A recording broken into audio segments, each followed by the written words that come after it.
नमस्कार दोस्तों। एक निर्धन व्यक्ति था।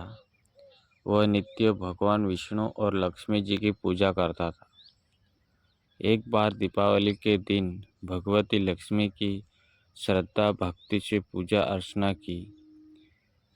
कहते हैं उसकी आराधना से लक्ष्मी प्रसन्न हुई। वह उसके सामने प्रकट हुई और उसे एक अंगूठी भेंट देकर अदृश्य हो गई। अंगूठी सामान्य नहीं थी।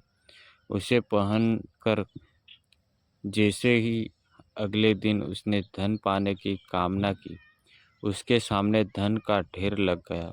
वह खुशी के मारे झूम उठा। उस बीच उसे भूख लगी तो मन में इसे पकवान खाने की इच्छा हुई।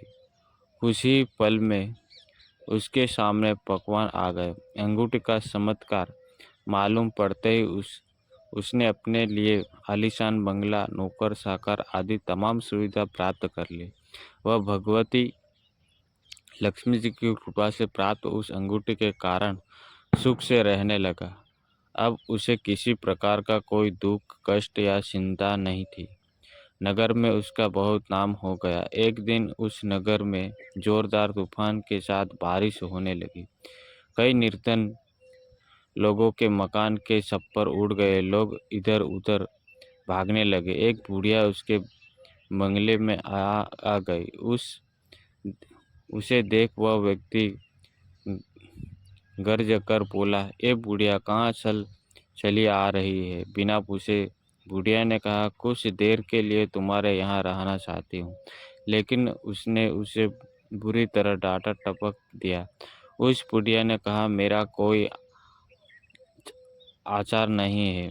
इतना तेज बारिश में कहाँ जाऊंगी? थोड़ी देर की तो बात है। लेकिन उसके किसी की बात का असर उस व्यक्ति पर नहीं पड़ा। जैसे ही सेवकों ने उस द्वार से बाहर किया, वैसे ही जोरदार बिजली क्रोध देखते उस व्यक्ति का मकान जलकर खाक हो गया। उसके हाथों की अंगूठी भी गायब हो गई। सारा वैभव पल भर में राख के ढेर में बदल गया।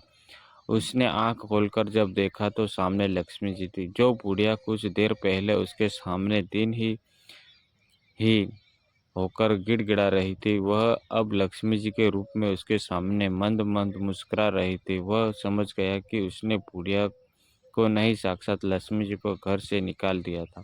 वह भगवती के शरण में गिर पड़ा। देवी बोली, तुम तो इस योग्य नहीं हो। जा निर्धन का सम्मान नहीं हो, वहाँ निवास नहीं कर सकती हो। इस कहकर लक्ष्मी जी उसके आंखों से ओझल हो गई।